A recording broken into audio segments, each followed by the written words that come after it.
In the name of God, most gracious, most merciful, all praise and thanks are due to God, and peace and blessings be upon His messenger.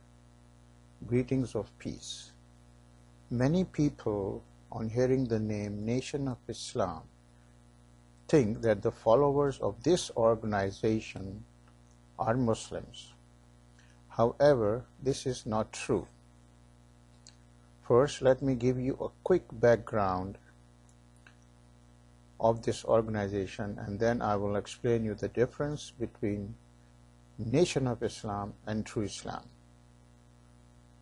In the summer of 1930, a peddler made his appearance in the Black Ghetto of Detroit, Michigan in the United States. He gave the name of Wallace D. Ferd. He is believed to have been of Arab descent, but this has not been confirmed. He went from door to door selling clothing and accessories, as well as artifacts. Then he claimed words like those the ancestors of the blacks wore and used. As he peddled his goods, he told tales about the blacks of Africa that entranced his customers. This led to informal gatherings in homes in which he told the blacks about their land and origin. In 3 short years, Ferd has acquired some 8,000 followers. Under the direction of the Minister of Islam and his staff, the Nation of Islam continued to prosper. Ferd retired from an openly active role in the direction of the Nation of Islam. One of Ferd's early disciples, Elijah Poole, was given the Muslim name Elijah Muhammad. He became one of Ferd's favorites and was ultimately named as the Chief Minister of Islam.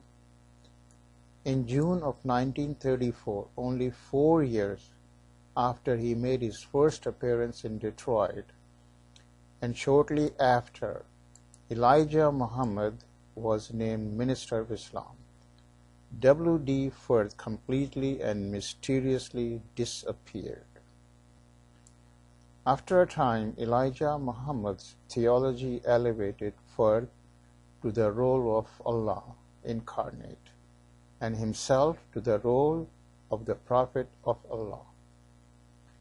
This puts him firmly in the seat of power, and he will never be shaken from it. One of Elijah Muhammad's most favorite and influential disciples was born Malcolm Little and renamed Malcolm X upon his conversion. One of the obvious successors to Elijah Muhammad was his son Warid Deen Muhammad. While they had been estranged for several years, they were reconciled prior to Elijah's death. W.D. Muhammad had visited Makkah and learned Arabic. He became a student of the Quran and genuine Islam. Upon his father's death, Warid Deen Muhammad made some significant changes in the Nation of Islam. In 1985, he disbanded the Nation of Islam and led them into authentic Islam.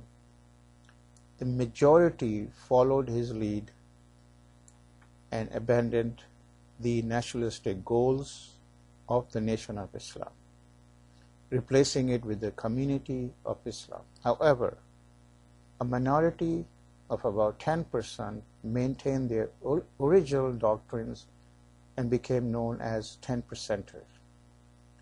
The 10%ers still call themselves the Nation of Islam and they still hold to the teachings of W.D. Ferd and Elijah Muhammad. They are basically a militant black supremacy movement. The Nation of Islam professes to be Muslim and adheres to the Quran. Those of the traditional sects of Islam do not consider the Nation of Islam to be genuinely Islamic. The Nation of Islam has too many spurious doctrines and teachings that conflicts with the traditional perspective. They claim that they follow the Quran, but their interpretations again differ greatly from traditional Islam. According to the Nation of Islam, Allah, God, created man, and the man he created was black.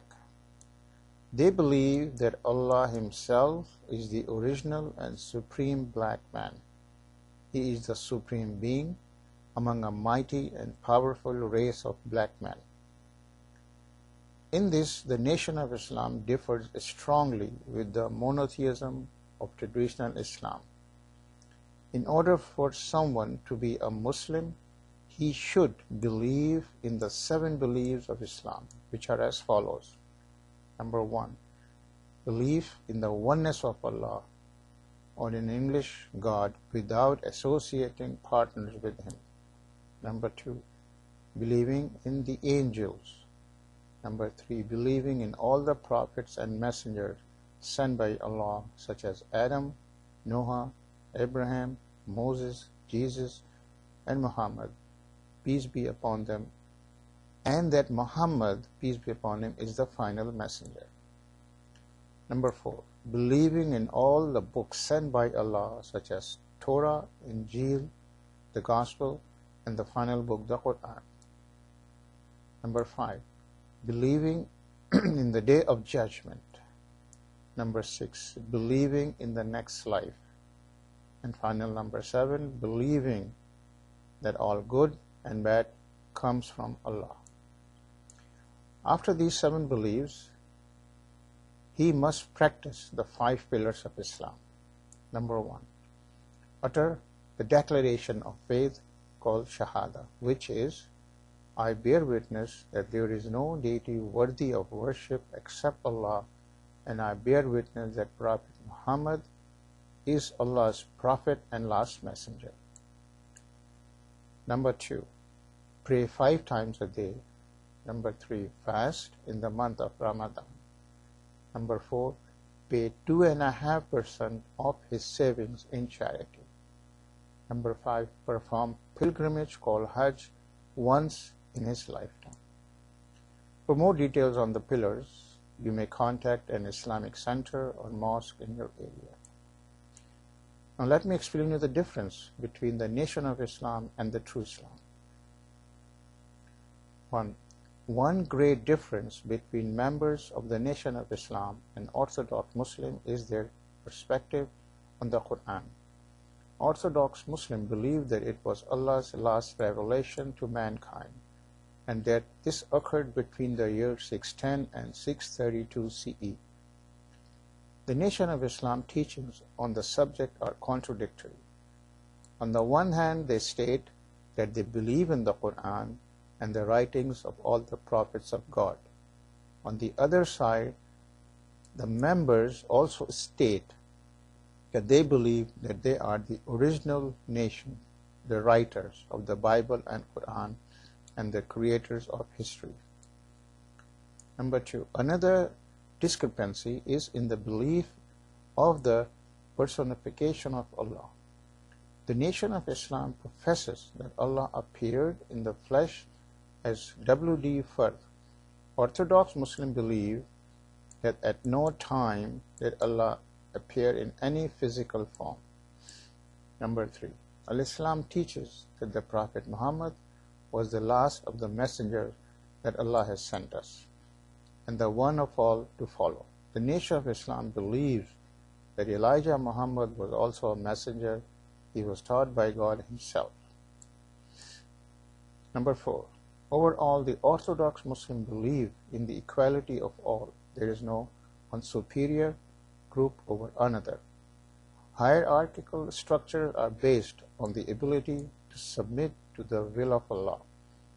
The Nation of Islam is more of a political movement hoping to find a solution for the plight of the African American. Number 5, they believe in the judgment, but that the first judgment will take place in the United States. In addition, Nation of Islam followers see themselves as God's chosen people who are meant to be resurrected. And in conclusion, I request my viewers to further explore Islam and compare it with the teachings of Nation of Islam and decide for yourself and ask God to guide you to the truth. Thank you for watching.